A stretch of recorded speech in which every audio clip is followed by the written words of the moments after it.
le côté positif, c'est que pour nous, on a plein de bateaux qui ne sont pas encore qualifiés, qui étaient encore un peu jeunes. C'est top, quoi. C'est top, ça laisse le temps justement d'avoir un peu plus de préparation, de pouvoir anticiper un peu mieux, de pouvoir, notamment en poids léger, c'est la dernière fois que ça sera au programme des Jeux Olympiques. Peut-être jusqu'à une prochaine, mais en tout cas pour un certain nombre d'années.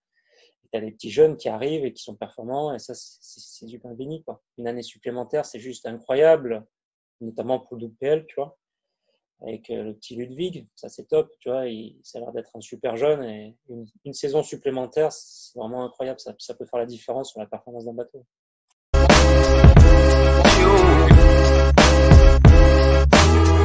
En restant objectif, au vu des résultats de l'Olympiade, ça va être ultra dur de se qualifier, quoi.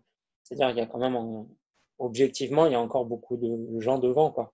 Il y a des gens qui ont un super niveau, avec des bateaux qui auront aussi été associés quasiment sur l'année olympique. Pardon, pas l'année olympique, mais l'année de qualif. Les Américains, enfin, j'ai pas tous les chiffres en tête, mais il y a pas mal de bateaux quand même qui ont été un peu comme l'embarcation française, faite plus ou moins au dernier moment, parce qu'il y a eu un turnover avec le double poids léger. Donc, je pense que le fait d'avoir du délai, ça laisse une chance supplémentaire. Après, je pense que les athlètes, j'enfonce des portes ouvertes hein, par rapport à ce que je dis, mais je pense que les athlètes ont bien conscience que le challenge, il est de taille aussi. C'est-à-dire que avec la révision des quotas, ça rajoute une difficulté supplémentaire, indépendamment du fait que si tu prends le résultat brut, ils sont encore un petit peu loin des places de qualif. Mais même par rapport à l'ancien système, ça aurait été un peu juste. Là, avec le nouveau système où tu n'as que 8 qualifiés, plus après une répartition des quotas au niveau des régates continentales, et qu'on se retrouve toujours qu'avec 2 places au niveau européen, ouais, je trouve ça hardcore. Hardcore encore plus voilà, quand tu as un bateau charnière qui court un petit peu après la qualif. Donc bon, écoute, moi j'espère que le bateau sera qualifié pour la dernière édition, c'est super. De faire les jeux, quoi qu'il arrive, c'est super. Alors forcément, quand tu gagnes, c'est juste incroyable. Mais déjà, de faire les jeux, c'est génial. Quand tu es athlète, c'est l'objectif de beaucoup. Et je pense qu'il faut que ça reste l'objectif numéro un.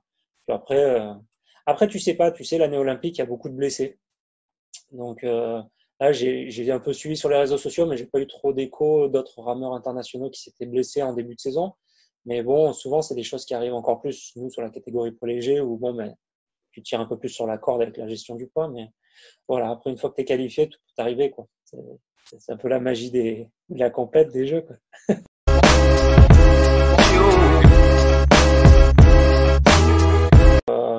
Donc, je trouve ça super qu'on amène du monde quand même, quoi qu'il arrive. Je pense que c'est important, même en termes de prise d'expérience. Je pense que pour les filles, c'est super. Et puis après, on verra. Hein. Des fois, je te dis, en un an, le groupe peut se transformer et tu peux arriver à trouver la bonne combinaison pour accrocher une qualif. Après, pour le 400 barres, je suis pas hyper inquiet. C'est vrai qu'il y a une densité qui est juste incroyable cette année, avec Thibaut et puis Thibaut Verhoeven et puis Dorian là, qui se sont associés et qui ont quand même pas mal chamboulé la hiérarchie sur les premiers tests de début de saison. Je pense que ça a vraiment redynamisé le groupe et puis ça crée une émulation qui, je pense, alors moi je le vois que de l'extérieur, de l'intérieur, je sais pas du tout comment ça se passe à Nancy, mais qui semble être positive. En tout cas, qui va obliger tout le monde à être encore plus performant, que ce soit même les frères ou pas, parce que je pense que malgré leurs aptitudes et leurs qualités, voilà, sur une course, des fois, tu peux être mis en danger quand il y a beaucoup de densité derrière.